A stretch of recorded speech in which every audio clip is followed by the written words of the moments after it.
kita bersatu di dalam doa. Terima kasih Bapa, terima kasih Yesus, terima kasih buat cinta dan kasih-Mu Tuhan. Saat ini Tuhan kami mau mendengarkan firman-Mu, berkaryalah Engkau Tuhan atas firman-Mu. Di dalam nama Tuhan Yesus kami berdoa dan mengucap syukur. Amin. Saudara-saudaraku, firman Tuhan yang kita baca pada hari ini di dalam kitab Matius 6 ayat 25-34. Beginilah firman Tuhan. Karena itu aku berkata kepadamu, janganlah khawatir akan hidupmu, akan apa yang hendak kamu makan atau minum, dan jangan khawatir pula akan tubuhmu, akan apa yang hendak kamu pakai. Bukankah hidup itu lebih penting daripada makanan, dan tubuh itu lebih penting daripada pakaian?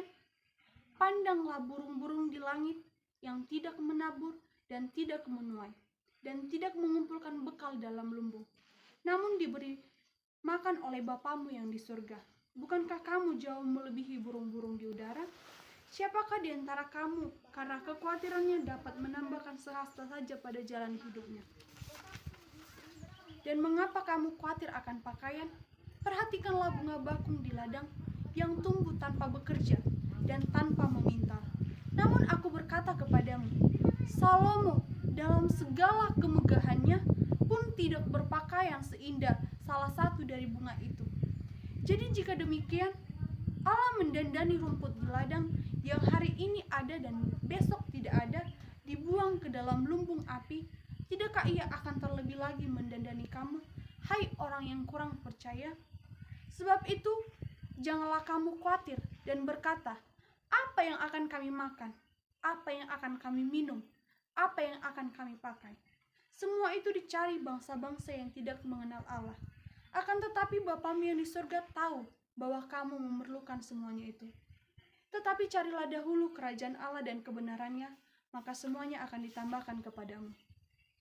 Sebab itu, janganlah kamu khawatir akan hari esok, karena hari esok mempunyai kesusahannya sendiri. Kesusahan sehari cukuplah sehari. Amin. Shalom buat kita semua. Perkenalkan, nama saya Andini Simanjuntak, Prodi Kepemimpinan Kristen semester 5. Saudara-saudaraku, tema khotbah kita hari ini, chill aja bro, Tuhan atur semuanya. Mari kita katakan, chill aja bro, Tuhan atur semuanya. Kata khawatir adalah kata yang sangat dekat dalam kehidupan kita. Hampir setiap hari kita mendengar kata itu, dan kita juga mengalaminya. Kita memikirkan banyak hal, soal makan, minum, pakaian, uang kos, bahkan tentang masa depan kita yang belum tentu terjadi. Kekhawatiran sering datang tiba-tiba, membuat hati kita tidak tenang.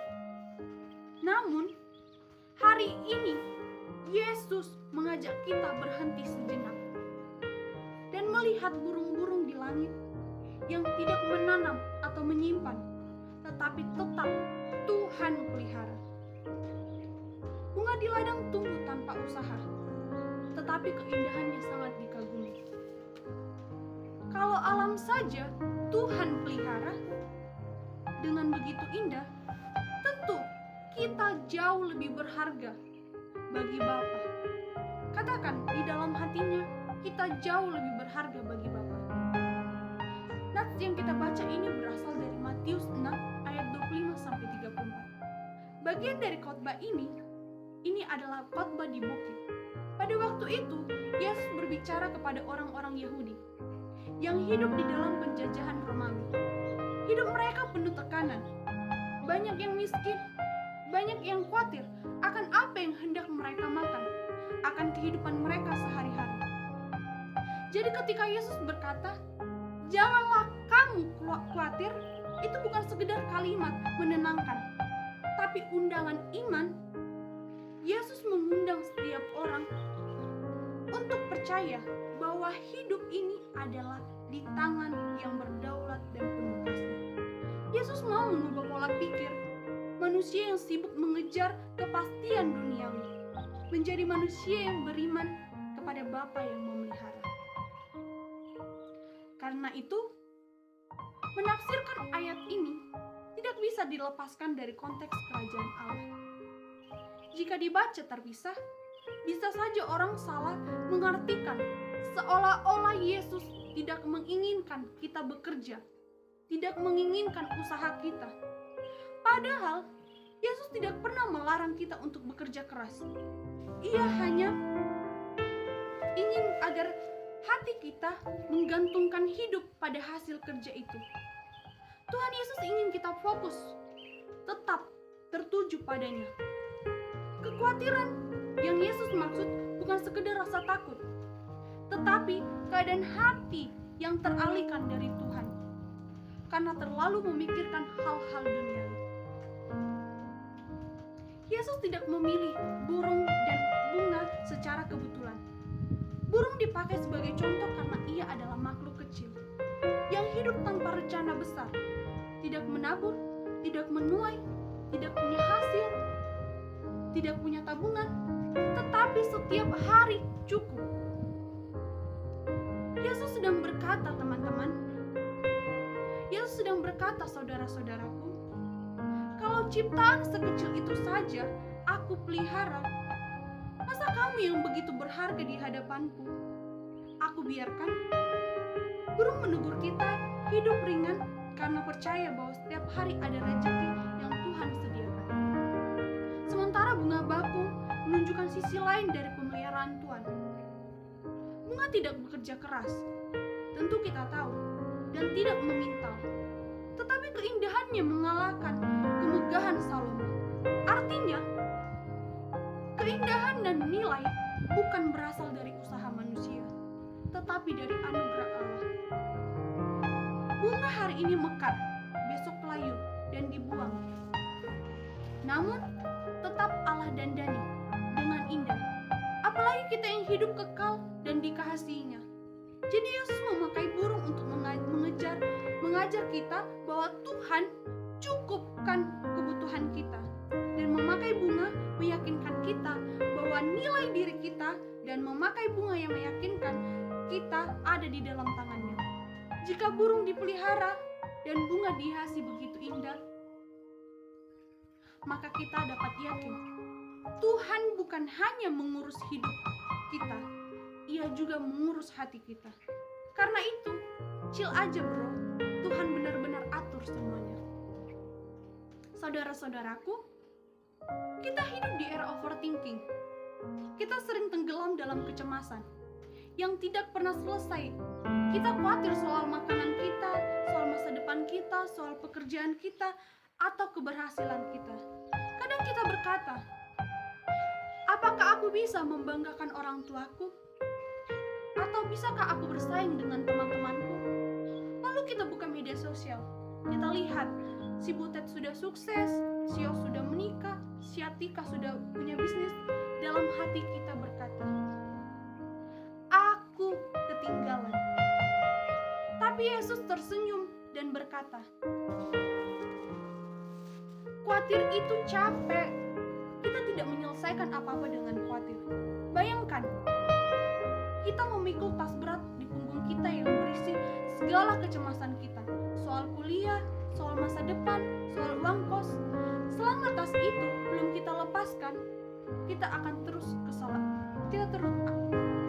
kelelahan. Tapi saat ini, saat kita menyerahkan tas itu ke tangan Tuhan Yesus, kita akan merasa ringan. Mengapa? Karena Yesus sendiri menanggungnya di kayu salib. Ia memikul segala beban kita agar kita bisa berjalan bebas di dalam kasih-Nya. Jadi setiap masalahmu, sebab damai bukan datang karena semua persoalan selesai, tetapi karena kita tahu siapa yang memegang kendali hidup kita. Yesus ingin tahu bahwa nilai hidup kita tidak ditentukan oleh capaian kita, tapi oleh Bapa yang memelihara kita. Burung tidak punya CV, bunga tidak punya prestasi, tapi Tuhan tetap pelihara mereka. Mahasiswa akhir-akhir ini dipusingkan oleh IPK, status, pencapaian. Kalau IPK turun, merasa tidak berharga. Kalau gagal skripsi, merasa hidup selesai. Kalau belum dapat kerja, merasa kalah. Artinya, kita itu merasa Tuhan itu tidak ada. Tapi Yesus berkata, kamu lebih berharga dari burung. Nilai hidup kita tidak diukur dari angka atau keberhasilan, tapi dari siapa yang memegang hidupmu. Lihatlah anak kecil yang tidak pernah cemas soal uang sekolah, soal makan. Ia tahu ayahnya akan sediakan semuanya. Begitu juga dengan kita. Masalah kita bukan karena kita tidak punya Tuhan, tetapi kita lupa. Kita percaya seperti anak kecil tadi. Kita lupa bahwa kita punya Bapa yang sangat luar biasa, yang tidak pernah gagal menepati janji-janjinya. Yesus kemudian menegaskan arah hidup kita dengan berkata, carilah dahulu kerajaan Allah dan kebenarannya, maka semuanya itu akan ditambahkan kepadamu. Yesus tidak bilang, jangan kuliah. Yesus juga tidak bilang, jangan bekerja. Cuman, Yesus mau bilang, kita harus memandang salib Yesus. Lalu jangan kita berkata, aku mau aman dulu baru ikut Tuhan. Tapi katakan, aku mau ikut Tuhan dulu, nanti Tuhan yang membuat hidupku menjadi aman. Ketika Yesus menjadi pusat hidup kita, ambisi berubah jadi panggilan, persaingan berubah jadi ucapan syukur, kecemasan berubah jadi rasa damai. Saudara-saudaraku, seluruh ajaran ini menegaskan satu hal. Yesus adalah pusat dari segalanya. Ia bukan hanya guru moral yang memerintah dengan kasih, tapi Raja Kerajaan Allah. Dialah yang memelihara burung di udara, bunga di ladang, dan kehidupan kita setiap hari. Ia bukan hanya raja, tetapi juga ia menyelamat. Dia penyelamat yang menanggung semua kecemasan kita di kayu salib. Di sanalah ia menunjukkan bahwa kekhawatiran terbesar manusia, takut gagal, takut ditolak, takut ditinggalkan, telah dikalahkan oleh kasih yang sempurna. Kita sering khawatir karena merasa sendirian, tapi Yesus sudah berjanji, aku menyertai engkau senantiasa kemanapun engkau pergi sampai akhir zaman. Itu berarti dimanapun kita berada, Yesus selalu dekat dengan kita. Sama seperti murid-murid yang panik di tengah badai, Yesus tetap ada di perahu mereka, dan ia bertanya, mengapa kamu takut? Hai orang-orang yang kurang percaya. Hari ini pun ia menanyakan hal yang sama dengan kita.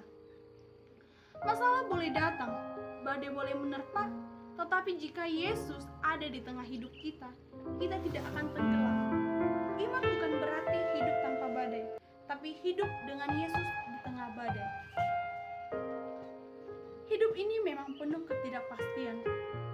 Masa depan tidak selalu jelas, jalan tidak selalu rata, dan hati tidak selalu tenang. Tapi satu hal yang pasti, Tuhan tidak pernah meninggalkan kita. Ia berkata bahwa hidup akan bebas dari masalah, tetapi ia berkata, jangan khawatir. Bukan karena masalah kita kecil, tapi karena Tuhan kita besar. Kalau burung saja dia jaga, kalau bunga saja dia hargai, apalagi kita, anak-anak yang dikasihi Bapa. Bapa yang baik tidak akan pernah membiarkan anak-anaknya sendiri. Jadi, mari kita belajar menjalani hari ini dengan iman, bukan dengan kecemasan. Besok memang punya bagiannya, tetapi Tuhan sudah ada di besok sana. Artinya, kita tidak pernah berjalan ke masa depan sendirian, sebab Yesus sudah menunggu kita di sana. Aku mungkin tidak tahu bagaimana masa depanku, tapi aku tahu siapa yang memegangnya. Karena itu, chill aja bro, Tuhan atur semuanya. Dan Tuhan yang sama memelihara burung dan yang menghiasi bunga, yang menenangkan badai adalah Tuhan yang sedang memelihara hidup hari ini. Statement terakhir untuk menutup khotbah ini, aku tidak tahu masa depanku, tapi aku tahu siapa yang memegangnya. Amin. Mari kita bersatu di dalam doa. Terima kasih Bapa, terima kasih Yesus. Kami telah mendengarkan sebagian dari firman-Mu. Engkau memberkati kehidupan kami. Di dalam nama Tuhan Yesus kami berdoa dan mengucap syukur. Amin.